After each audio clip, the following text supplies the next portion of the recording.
रामपुर गांव में मंजू नाम की एक बूढ़ी औरत अपने पति के साथ ही रहती थी। मंजू का एक बेटा भी था। बेटे की शादी के बाद बेटा अपनी पत्नी के साथ अपने बूढ़े माँ बाप को छोड़कर अकेले रहने लगा। मंजू के पति को बुढ़ापे में बीमारियों ने घेर लिया था, इसीलिए मंजू अपने पति का इलाज करवाने के लिए रोज कोई ना कोई मजदूरी का काम किया करती थी।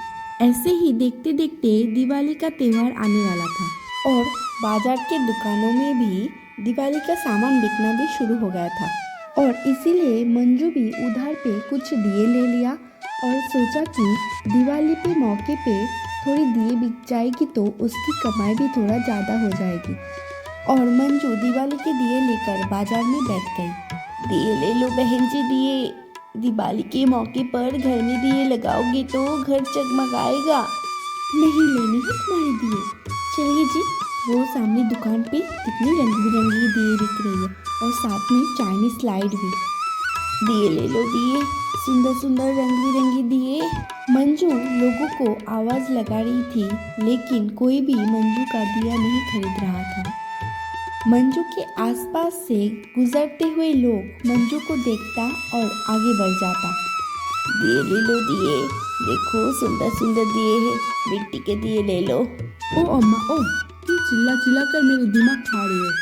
कौन तुम्हारे ये बिहुल खाता हुआ दिए खरीद कर अपने घर का सजावट खराब करेगा। यहाँ पर बैठना है तो चुपचाप बैठो, नहीं तो यहाँ से भगा दूंगा। अरे भैया, ये दिए कितने की दे रही है आप? अरे ये भैया 150 के दे रहे हैं हम, मुझे ये पैक करके देना। वो दुकानदार आदमी तरह तरह की दिए बेच रहा था। मंजू वो आदमी के धमकाने से चुप हो गई और उस दिन मंजू की कमाई बहुत ही कम हुआ और थोड़ा ही पैसा कमाकर मंजू अपने घर पहुंची। घर पहुंचने के बाद, अजी अब खांसी कम है ना, और दवाई लिए थे कि नहीं? जशोदा, बहुत ही कमर में दर्द हो रहा है, थोड़ा उठने की कोशिश करता हूँ तो गिर जाता हूँ। अब मुझे लगता है मैं थोड़े दिन का ही मेहमान हूँ। आपके सहारे से तो मेरा जीवन चल रहा है, नहीं तो इस दुनिया में मेरा है कौन। तभी जशोदा की बेटी वहाँ पर आ जाता है। अरे बेटा, बहुत दिन बाद याद आया तेरी माँ बाप का। वो मेरा तो सामान रह गया था, वही लेने आया था माँ। अच्छा बेटा ठीक है, तू ले जा अपना सामान और मैं तुझे थोड़ा दिवाली के दिए दे रही हूँ और दिवाली के मौके पर लगा देना अपने घर पर, देखना कितना सुंदर लगेगा। नहीं माँ, मुझे बहुत देर हो रही है, जल्दी से मुझे सामान लेने दो और मुझे जाने दो। अरे मंजू, तू क्यों उसे रोक रही है? तेरी दो बात सुनने के लिए उसके पास 10 मिनट नहीं है और तू चली उसको दिए देने के लिए। अच्छा बेटा सुन, ये ले तारा सामान और मैं इस थैली में कुछ दिए डाल दी हूँ, इससे तू दिवाली में अपना घर का सजावट करना, ठीक है?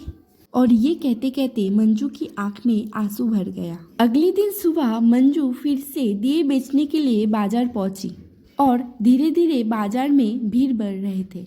जिसे देखो वही दुकानों में रंगी रंगी दिए खरीद रहे थे। लो बेटिया, दिए ले लो, रंगी बिरंगी दिए है, 10 रुपए की है। ये क्या अम्मा, ये दिया तो टूटा हुआ है। अच्छा बेटिया, ये देखो, ये सही है ना? अच्छा ठीक है, ये लीजिए 10 रुपये। दिए ले लो दिए, मिट्टी के दिए ले लो, सुंदर सुंदर दिए। अरे ओ अम्मा, मेरी दुकान के सामने मत बैठो, चलिए जाइए उस दीवार के सामने जाके बैठिए। चलिए चलिए, अपना दिए उठाइए और जाइए यहाँ से। गुस्सा मत हो बेटा, मैं जाती हूँ। कोई बात नहीं, मैं यहाँ नहीं तो वहाँ जाकर बैठूंगी, लेकिन मेरी वजह से गुस्सा मत हो बेटा। उसके बाद मंजू अपने बूढ़े शरीर से सब दिए उठाती है और दूसरी जगह पे जाकर बैठ जाती है।